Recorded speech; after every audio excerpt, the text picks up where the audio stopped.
Alright, I'm going to show you today how to set traps to catch a gopher, pocket gopher. As you can see, we're dealing with pocket gophers here in this lawn. We've got some mole evidence as well, but these large mounds are coming from the pocket gophers, and so we're going to set some traps. The traps that we're using today are albino gophinator traps, and these can be ordered from Wildlife Control Supplies and several other spots online. If you just type in Steve Albano, A-L-B-A-N-O, you can get them. You can also order them directly from us with aircraft cable on them at Advanced Termite and Pest Control. You can Google that and find us online in Hutchinson, Kansas. The first step that we're going to take for setting these gopher traps, we're going to use a probe, and I just have an electric fence post. It's about as cheap a probe as you can get. Works well. You know, it's a little tougher in clay-based soils. This is a sandy-based soil. We've got our flag and our shovel. And basically, I'm going to probe until I can find where the run is, and you'll feel it break when you hit it. Pushes through, and it gives you an idea exactly where that pocket gopher's tunneling. We'll go ahead and dig that out.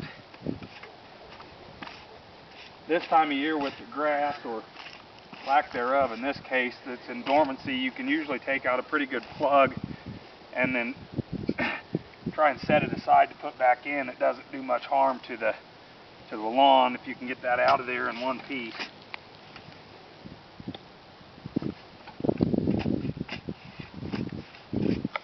Alright, we should have a run right down here. Got a run going back that way. Usually there's going to be two, unless you hit it at an intersection where he's gone off into a different direction. But you can see these runs are about 12 inches deep, which is fairly typical for the pocket gopher. Make that all open up so you can see down in there. You've got a run coming off this direction and this direction. And what we're going to do, that's why you need more than one trap typically when you're going to trap pocket gophers. I'm going to show you how to set these. Basically, this trap will open up. You can see the jaws up front of the trap opening.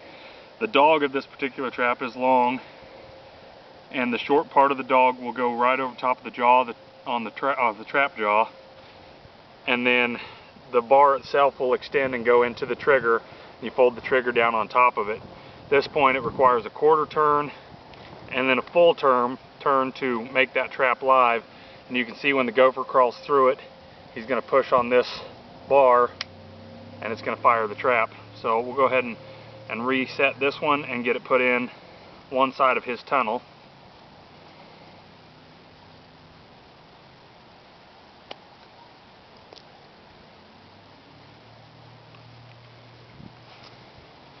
Now the key to getting a good set on the gopher is you want to be able to get that trap as far back in his run as possible,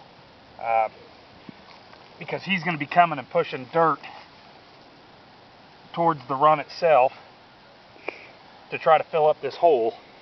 And so we want to get that trap bedded back in there as far as we can.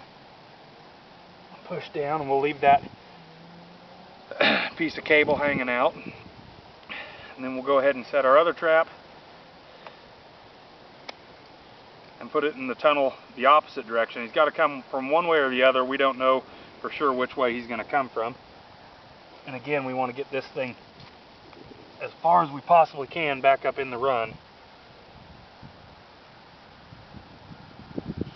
And then once we get it to the back side of the run, you always want to make sure you press that spring down so it's bedded tight and the trap doesn't move as he pushes dirt.